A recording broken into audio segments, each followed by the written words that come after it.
Shevaun Kastl, and I have 2 films in the festival, The Mourning Hour, which just screened, and Conversations with Lucifer, which will be screening tomorrow.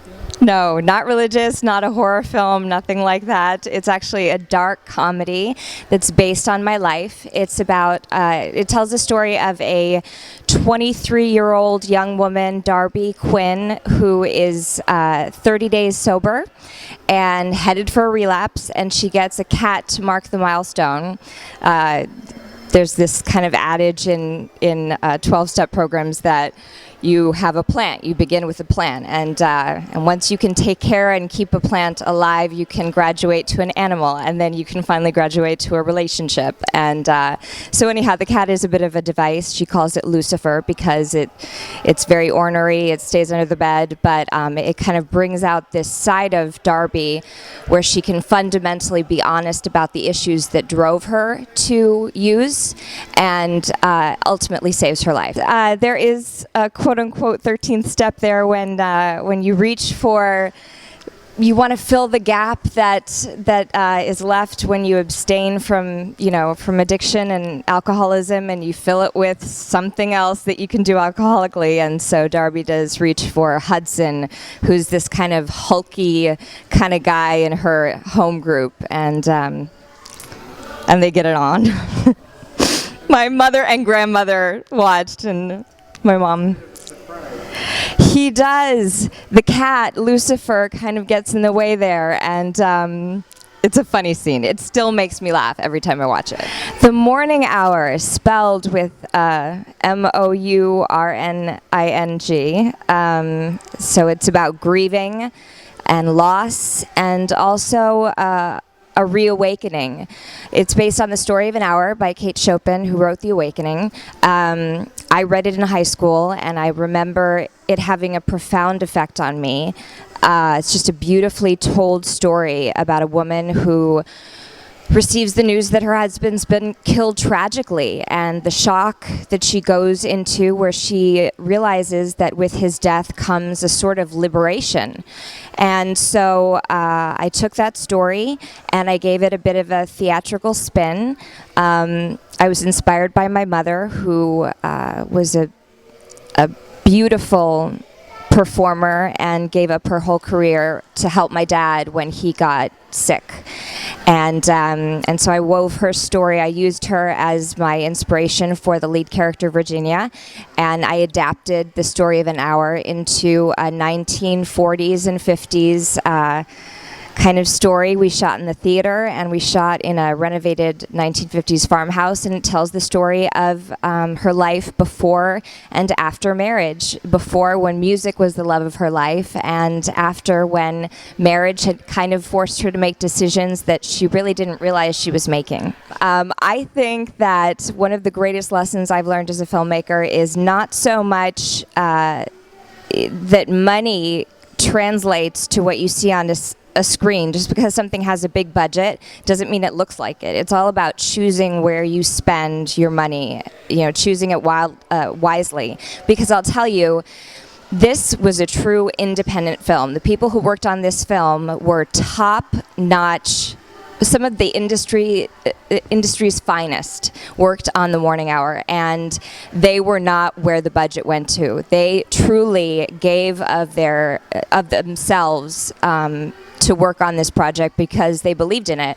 But our DP, Gonzalo Amat, is working with J.J. Abrams now on the show Believe, and before that he had done The Devil Inside. I know I'm name dropping now, I hope you don't mind.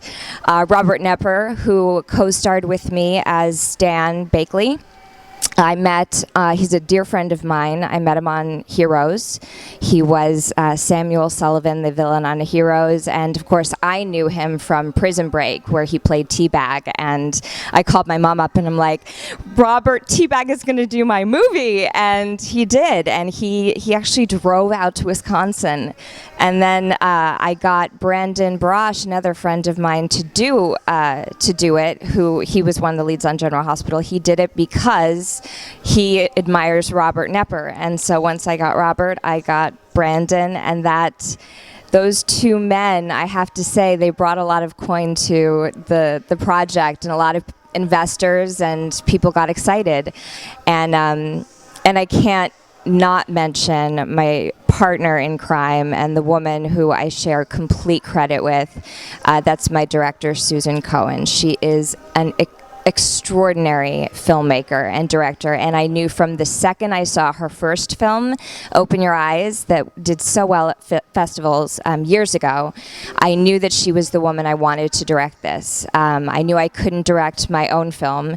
I mean, to write it, star in it, produce it, play an instrument for it, there was no way that I could direct it. And I am something of an A-type, so I had to be able to trust everything that I had created to someone, and I trust Susan completely. She realized my vision and she took it completely beyond. I write with my insight, what I see in my mind, and so everything really was very carefully planned out, from the imagery and the match cuts from the theater. And I hope that it translated, because I really wanted to convey that what was happening to her in this fluid motion was that she was losing time and experiencing, or I should say re-experiencing, poignant moments in her life that weren't necessarily accurate. They were a blend of memory and fiction and delusion and shock, fragments of truth, but distorted based on your emotional experience in this life. And what it led her to was a reawakening of her love for music, and she's forced to answer the question, what is the measure of a life and what sustains the human heart? And I don't want to give anything away, but she does have a heart condition, and that's a big part of the film.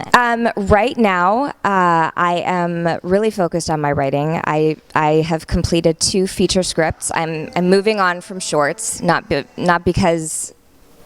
really by choice, but I feel like I'm ready to take on more, and I've been partnering up with someone whose name I cannot divulge because of contractual reasons, but a very prolific TV writer, and I'm working on a thriller script, which is now just about ready, and we are collectively getting ready to shoot it. And then I also have a coming of age, I guess you could call it a coming-of-age comedy that's based on my experiences working for Mickey Mouse.